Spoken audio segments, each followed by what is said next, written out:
We are live, and the framing changed. Is this the right framing? I think it is. All right, baby.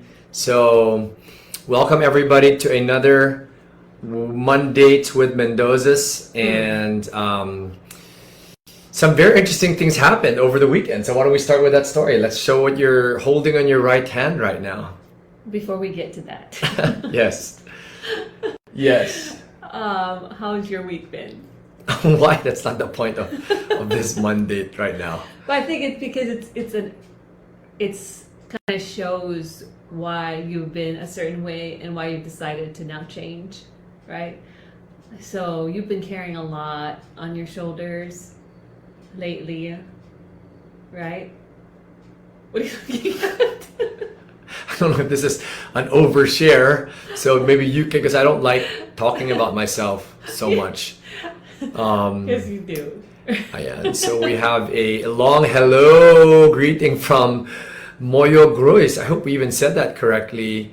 And thank you guys for continuing to share where you are watching from. Yeah, we love seeing where you guys and are as you watching come from. in and watch in, please just, if you are married, please say, how's your marriage? 1 to 10. You know, we love asking that. This is Mondays for a reason. That's what we do at these Mondays. And then share why. And so from Ifugao. Wow, welcome as well. All right, baby. So let's do it. You were saying you were oversharing a little bit. Yeah, so you've not been yourself, right? I think on a scale of 1 to 10, usually you're sweet, you're attentive, you are kinder, more gentlemanly, right? But in the past maybe 4 weeks, you've been different, right?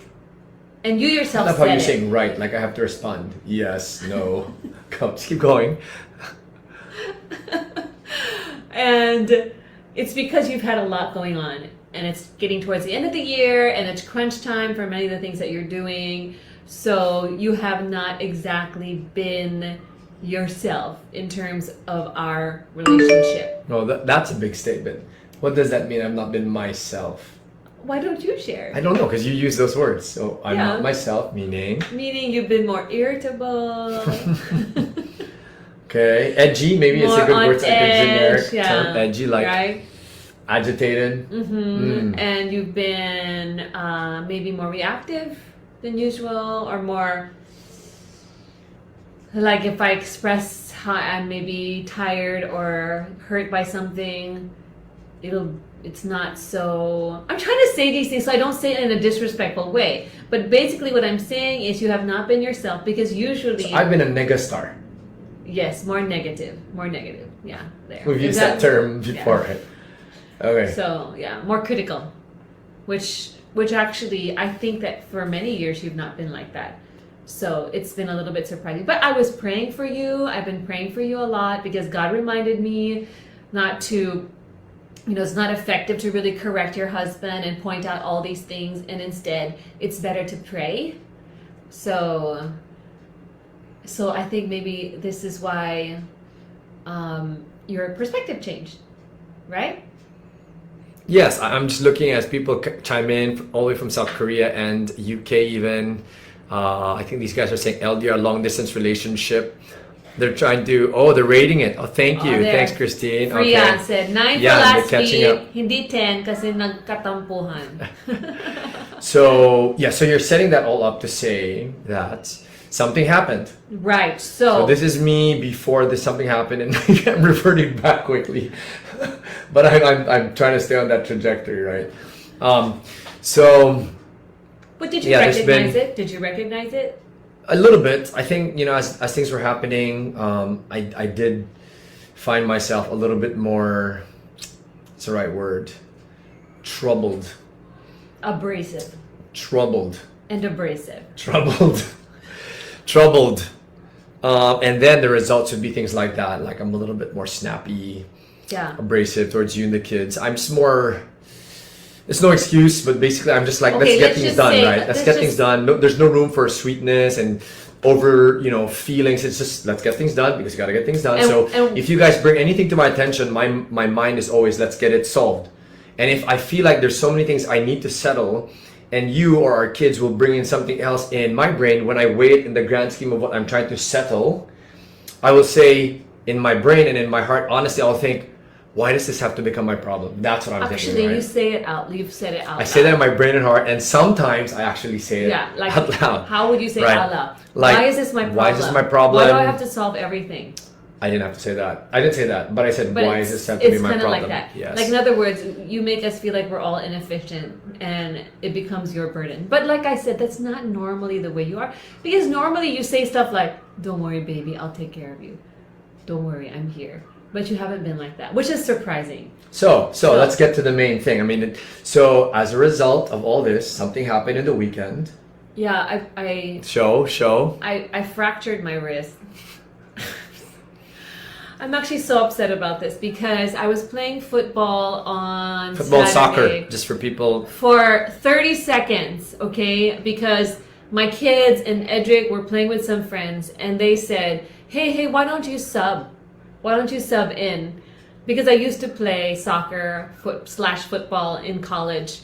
And I thought, okay, I'll just go in quickly. But in those 30 seconds, this young boy, he didn't mean to, but I got pushed over and I fell on my wrist and I heard a crack. And at first I was like, maybe I just sprained it, but the pain became so difficult. And so towards the afternoon, I was consulting with my orthopedic doctor friend and I showed him photos of my wrist and he said, Joy, it looks like a fracture. So I went to get it x-rayed. And when I got the results and I sent it to my doctor friend, he said, yep, there's really a crack. So you need to have it casted. And I was so mad. I was so mad at myself. I wasn't mad at the boy because he was just playing the game. I was so mad at myself for going in for 30 seconds and feeling like an idiot for, breaking my wrist for nothing. For nothing. I've only broken bones twice in my life, and both playing soccer. The first was I broke my nose. That's why I have a crooked nose.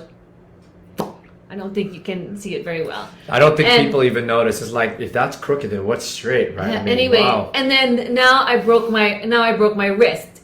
And the reason why this is so upsetting is because we have to go on a very long trip. So I was feeling really down. I was crying about it privately. It's more the day-to-day practical thing that really frustrated you. Like you can't write, you can't sign, you can't move your wrist, you can't even finish any posts or whatever on your phone, right? That's the deep frustration. Yeah, I can't cook, and then I can't all of those clean, other things. I can't even dress myself properly, I can't tie my hair, I can't do so many things. Then how did you look so amazing right now? I have a secret. I figured out something, but I can't say it because it's overshare. Okay. But no, this one Tiana tied my hair. So you have people helping you. Yeah. Okay. Yeah. So anyway, what did you say? Which was really why we're sharing this. Yeah. So the crazy thing is, so Joy's sharing the backdrop of where I was coming from. And then we'll go to so many different comments here about the ratings, and there's some pretty loaded questions that we might be able to answer here. But on to the point for tonight's Mondays. I'm sorry, Henny. It's while I was going through all of that junk and not acting Christ-like completely and how I wanted to. We played that football thing. Joy was sharing, right? She joined it and she got injured. And on that day, I was feeling really nauseous. Like I felt like I was gonna throw up. I woke up at 3 a.m. and I'm like, oh, what's going on, right? So then I tried to sleep. I woke up early to be able to join that football. And as we did the football, I couldn't go. I was just sitting on the sidelines. And my son, Eden, was the same way. He started doing stuff without oversharing, but basically things in his body were coming out, right? So he was just not well and he crashed the whole day. So here I was not feeling well and I started to get a temperature later in the afternoon. It went to just 38.6. So I was like, what is going on with my body? You didn't even get that when we had COVID. So, so it didn't even happen when we had COVID, right? So I had this and Joy is not comfortable. She's in pain. She has to go get an x-ray. I can't join her because I'm not well and they're not going to let me in anywhere because of my temperature. So she gets her x-ray done solo with one hand and the left hand forcing herself to fill out all the forms. That was so funny. That was Yeah. so funny. I was telling the guy at the counter, sorry, because this is gonna take a while because I'm writing with my left hand. And honestly, at first I felt badly because I was like, how come my husband isn't here to take care of me? Because the guy was like, Mom, wala kang kasama? Wala kang kasama? And because he saw me struggling, writing. And I tried to call my And eldest son, but he was doing some errands around, and Joy had to make it at a certain window, so he couldn't catch up with you. So it was just you. It was just me. But then I realized, God's always with me, and I just made it into a comedy. I was laughing with the technician. And anyway, when I got home, Here. This is the whole crux of the discussion. What happened? When I got home, you looked at me, right, and you said, no, wait, sorry, that was the next day because you knocked out that day. You fell asleep at like 7:30. Yes. It was the next day when you were feeling better already. I was mouthing things out already, No. but my disposition was okay. not there. So the next day, when you found out that my hand was fractured, my wrist, and then you said to me, ta-da, what did you say? I didn't say ta-da. No, but just say what you said. Okay. What I said was, I think God is obviously trying to teach us something from these two experiences. For me, why am I getting knocked out? It is not a good time to get sick. It's not a good time to slow down because there's so many things I got to do. But that's exactly what I felt like God was telling me to do. He said, Edric, slow down. And I was meeting with my teams this morning. I was sharing to a number of them how, part of what I'm realizing is if we want to be good stewards of the things God has entrusted to us, including the businesses or the work we're doing, for me, I need to ask myself, am I still able to do quality work, or am I so focused on quantity work? I'm doing just so much stuff. My calendar is packed, so I'm busy with a lot of things, but the quality that goes into it is not as good. So that was part of my thought, part of it, right? I'm like, okay, God, you wanted me to slow down to make sure I ask myself these honest and hard questions of whether I'm doing too much and whether I'm able to be a good steward and to really have quality work versus just quantity work. And as I'm processing that, the more dominant thought, especially as I thought about Joy and how I couldn't really help her, and the backdrop which you asked me to share about was, and this is what I told her, I said, I think clearly God is trying to also turn my heart towards you so that I will be more tender and more caring and more considerate, right? Because I haven't been. I've been so focused on getting my stuff done and all the things I have to get done that I have admittedly been more agitated, more edgy, and not tender and not caring, right? Not so loving. Not loving. Not so loving. I like how you added so. So there's loving, but not so loving. So that's I think, that's not what I think, but that's what happened, and that's what we wanted to share, right? Is I just feel bad that it took. I said this. So I said to her, I said, Joy, honey, I'm sorry. Will you forgive me for not being as tender, And I realized how fragile you really are. This is a reminder to me when the Bible says, live with your wives in an understanding way and love your spouses as a weaker vessel. When I look at that and the more I reflected on it, it doesn't mean you are less than me and I'm better than you, because God clearly says He's designed both of us in His image. But it means that I need to frame my relationship with you in a way that I look at you as someone fragile that really needs caring.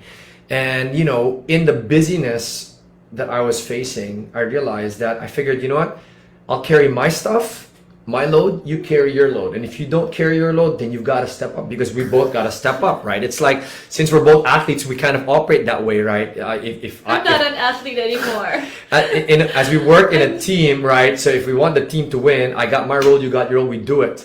And we just focus on that. But I realized that part of my role is to remember how, you are fragile and I need to be more tender and take care of you better. So when I said that, of course, Joyce, heart and her face melted. I think she was getting a little teary-eyed. And then she said, I'm getting a little teary-eyed now. And as I said that to her, I really meant it. And she said, can we talk about this in Mondays? And that's why it's now, and that's why it's now here. And so since that day, Saturdays when it happened and Sunday and all that, have I been more tender, sweeter? Yeah, you've been sweeter. Intentional. And I really appreciate it. And does it seem natural and genuine? It does seem natural and genuine. I think I just needed to hear it.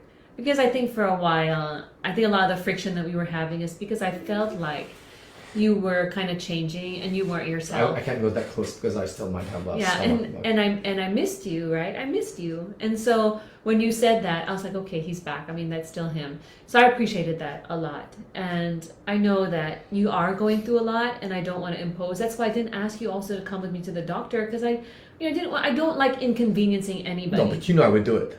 Obviously, right? I know you would have done it. Even if you had a fever, you would have done it. Like if I asked you I just to. on a practical note, they wouldn't let me in, Yeah, right? I yeah. don't want to complicate things for both of us, so.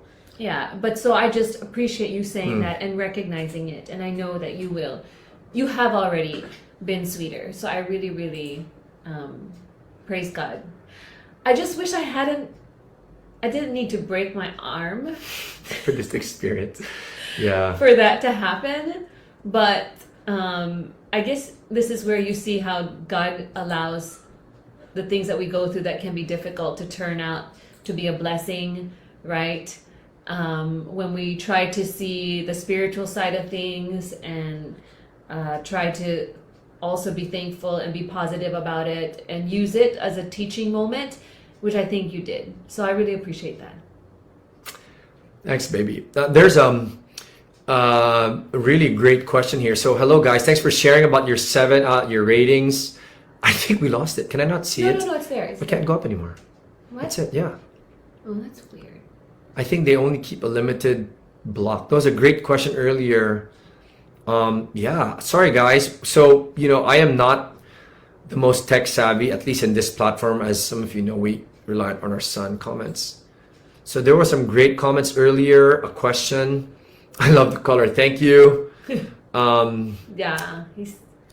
So there was a great question. There's a question, I remember the question. The question is, do you still do ministry together even though you're not so Yes, okay? that was a good one. So that's You the caught question. that? Yes. Wow, okay.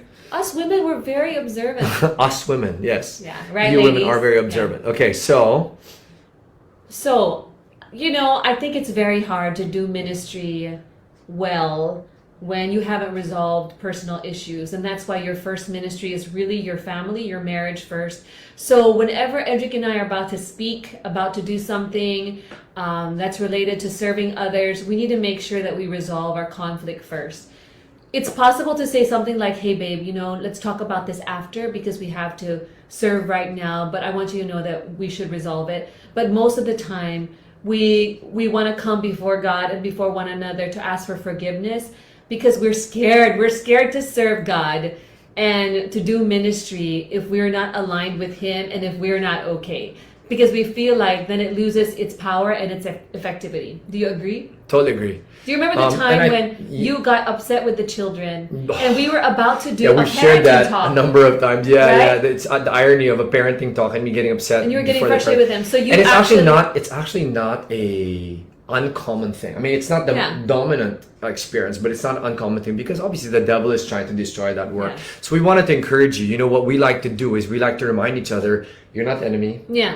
I'm not the enemy. There's clearly someone trying to destroy us. He kills, steals, and destroys. So that's our job, is to be aware of that first so that we channel our energy in the right direction instead of getting at each other. And the Bible says, do not let the sun go down on your anger, which means that as soon as you have this conflict, resolve it right away. So whether it is because you're about to go and do ministry together or just for any other reason, you want to Don't try let and it settle linger. that as soon as possible. And if you're not in the right state to do it, for example, it happened at night and you're both tired and exhausted, at alam ninyo it can get worse, then agree and say, honey, Let's talk about it tomorrow. let's just talk about tomorrow because Yeah. it's only getting worse. Okay, I love you. Just assure them and then go to bed, right? And that's happened. Sometimes walang I love you, but we agree, right? There's I love you, but I don't like you. Correct. That's happened. That has And yeah, so special thanks again to Mitch. Mitch is watching this. I felt so much better on Sunday Yeah. You're back to after yourself. she gave us these amazing Chinese meds, right? And so she's like our official doctor now for those things. She's not an official doctor. Mitch, you're not an official doctor, but thank you for that. She knows That's super Chinese helpful. medicine. Yeah. So that's the answer to that question, right? I think it was a very good question. And for those rating their spouses, some here said, it's really a Look at difficult this, isn't it? season. Someone said from New Jersey. Very, very difficult season that you are going through with your marriage, and we're so sorry to hear that. You know, we're hearing and we're sensing that as the year ends, some people, and maybe a number of families and couples are feeling the same sense of there's so much weight on your shoulders, maybe because of loss or some challenges still with the business, and even as some economies are trying to rebound, there's still so much struggle, and you know, things are getting more urgent, payables, goals, all these things. And you know, I think a few words for families who are in that boat. Welcome to the club. You know, I think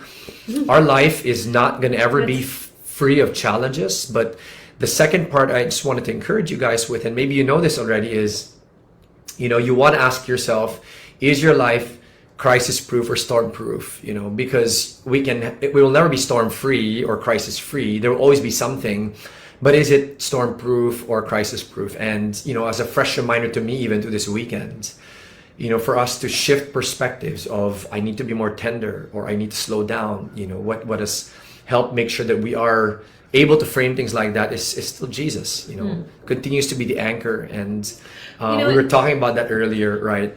Even in our podcast earlier about that verse that took us through this pandemic, Isaiah 26:14, right?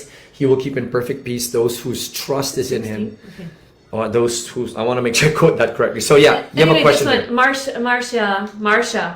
Marsha's asking, should you let your husband know that he's running short on TLC towards you, or you just pray about it and wait for God to change your husband?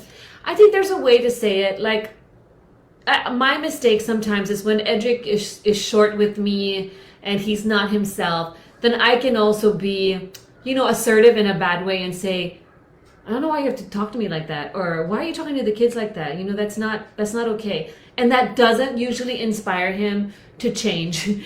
So the best way is to frame it in a way that's still positive. Like you can say, you know, hon, I really miss you being sweet to me, because that's how you usually are. In fact, I'm surprised that you've been this way. So is there anything I can pray for?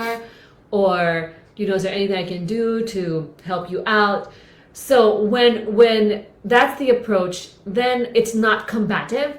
And then it gives your husband an opportunity to maybe explain where he's coming from. And then you can pray more specifically about what he's going through. My father-in-law, the other day, as we were sharing a little bit of what we're going through, he said, you know, it's very hard for men to be sweet and to be tender and to think about all the other people in their lives when they're not also satisfied or happy about what they're doing in terms of work. If they're not feeling those wins and those successes, it can be very frustrating and discouraging. So somehow that leaks out towards their relationships. It's not an excuse, he said, but it can be an explanation for why our husbands can be like that at certain times.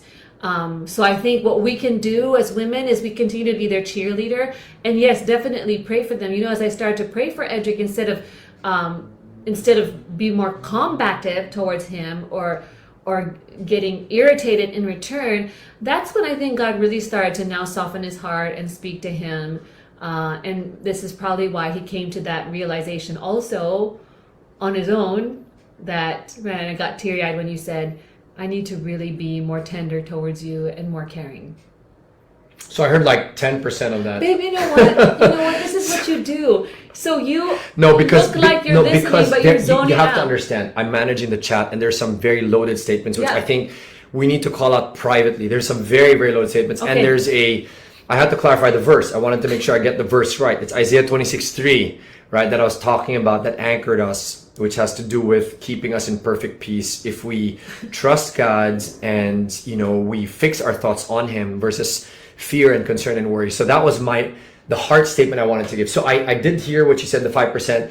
And I think it's related to what people were saying here is, you've been very patient with me, right, is what they're saying. But you were talking about how what helped me come to that point where I actually decided, you know, I've actually been harsh or unkind was because of how you also... Yeah, because I looked at myself also and I realized, you know, Edric told me one day, which really made me feel badly, but he didn't mean to make it feel badly. He was just expressing himself. He said, you know what, honey, I also really wish that I'm at a point where I just need to also feel loved and appreciated. You said that. Do you remember that? Because you're feeling so down. I feel like I'm always on the output side. Yeah. I don't get any inputs. One loss after another. And then I was thinking to myself, oh my goodness, what if he's saying that, that means that I'm not doing my role well. I'm not meeting a need in him. And to be honest, But you didn't express that. I didn't say I was just quiet. But came across at all. I was just quiet because in my heart, I knew that I had not been wanting to meet those needs because I was angry and disappointed with the way I they was were treating and me. instead, what it came across to me was like, well, so it's not enough. What are you saying? Like, what I'm doing here does not show you. Like, I'm preparing the food, managing the house. That's kind of the vibe you gave off, right? But when I thought about it more, I realized, you know what? Yes. So this is a fresh, good revelation. I'm disappointed that Edric's not been giving me TLC, but at the same time, I'm also lacking in this area, and it's not just because of him. It's not just all him. In other words, there's always something I can improve on. So that's why, remember I said when you were not feeling well, and I was even with my broken hand, say, do you want some tea? Can I get you something? And you appreciated that. So that's why I tried to put in that effort, because I knew that it matters to you being served, especially when you're not feeling well and you're feeling down. Okay, so I love that, because I think what is helpful is if we flip the scenario. So for wives whose husbands may be going through some funk also, how can you help create an environment that will allow them to now maybe even realize that, hey, I need to, but it's instead of them hard, going to a broken arm or anything like that. So I tell you, it's super hard, because I'll be honest with you, when I'm frustrated with Edric, which isn't all the time, right? It doesn't happen all the time, but when I am, it's very hard for me to will myself to be sweet. And so I think this is where we need to tap into the supernatural grace that God gives, because on our own, we really don't have it in us. I don't have it in me. I know it. I know my limitations. When I'm upset, I want to withdraw. I even tell you things like, look, I'm just going to avoid you because I think that you're a certain way and I think you just need your space and I need my space from you. And that's not right? Because when you really love your spouse, you should move towards them. Even if it means you may get hurt, you should be willing to still do your part, even at the risk of getting hurt, because that's how God is towards us. He's always moving towards us. So that's something I can improve on also. But I thank you for saying that you will be sweeter to me. But at the same time, I think we should also always look at ourselves as spouses and not just look at our spouse and say, well, they're like this and like that and like that, so I don't feel like doing my part. But what can I still do as my part? And then entrust my spouse to the Lord and let God be the one to speak to my spouse in the areas where I really hope and pray that God will. Fantastic. And I think maybe that's a good way to close this, right? I mean, what has helped me apart from this, right? And there have been other moments where God's also spoken to my heart. It's not just this, right? That has made me realize I need to be sweeter towards my wife. It is actually kindness that begets kindness.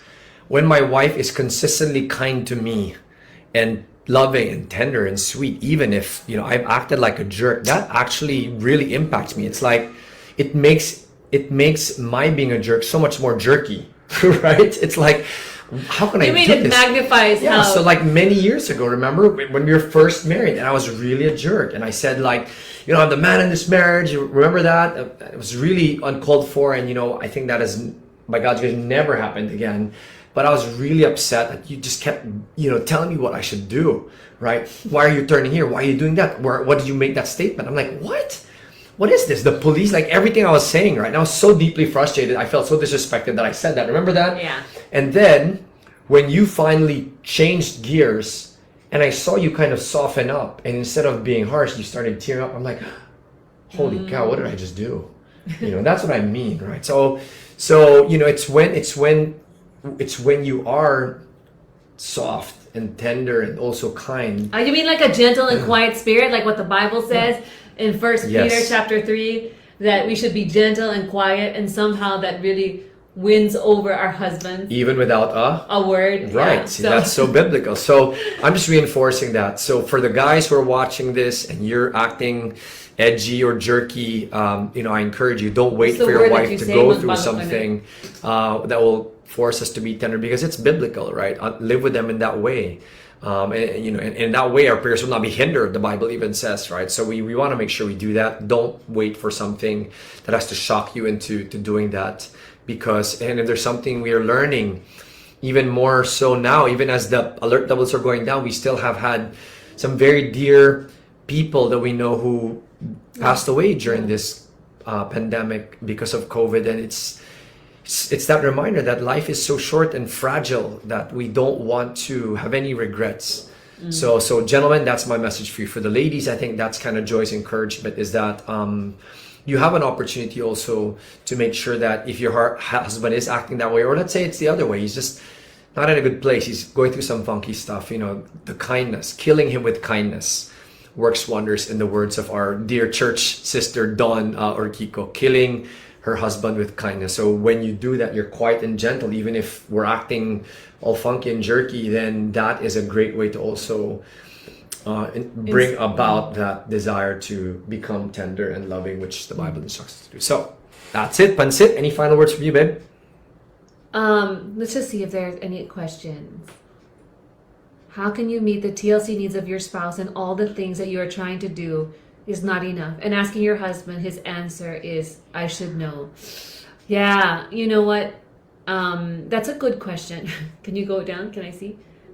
That what you're saying is, how can you meet your husband's needs because you want to, but when you ask your husband, it's like he says, well, you should know, right? Why do I have to tell you? And maybe you guys need to practice better open communication. It's possible that you're not able to really talk about what's going on in each other's lives, and so it's gotten to a point where he's a little bit aggravated and it sounds like he's being cynical, right? But I think if your heart's in the right place, if you really want to try your best to meet his needs, sometimes if you've never understood like your spouse's love language, that's a good place to start. Wouldn't you say that? Like the love languages of time, of service, of affection, of gifts, of words of affirmation. You need to probably test out which of these applies to my spouse, because a lot of times they may feel like that particular love language is not being met. And Edric and I want to add a 6, which is food. Right? Yes. Food is a love language. I have something else to say as we wind down and go off to dinner. So my straight answer for you, Irvi, is it's the principle of control, right? So you do your best to control what you can. So you're saying, you feel like it's not enough. He's saying it's not enough, but he's not giving you any cues. Parang, what is it that you want me to do still? And he's saying, you should know. Then control what you can. I would do that. And part of what you can control is being able to bring it to God and say, God, will you give me the perspective I need? And as you do that, the Bible says in the abundance of counsel, there's victory. This is the beauty of having small groups, right? So in our local church, we call them discipleship groups or D groups. And this has been very powerful for us to be part of and to also kind of mentor and guide other couples to do. So if you have that, then that would be a great way to also ask, hey, what do you think? Maybe you guys have seen cues from him, or maybe you have other things that you've seen have worked for you. So that's what I would also do. Get counsel from other godly women, so that you might have ways on being able to address the other TLC needs that your husband is not giving you straight or telling you straight. So we hope that's helpful. Thanks again, guys, for joining us. Any final things before we go? Yeah, take care, everybody. Tender, loving care, everybody. TLC. Okay. Okay, good night. Bye.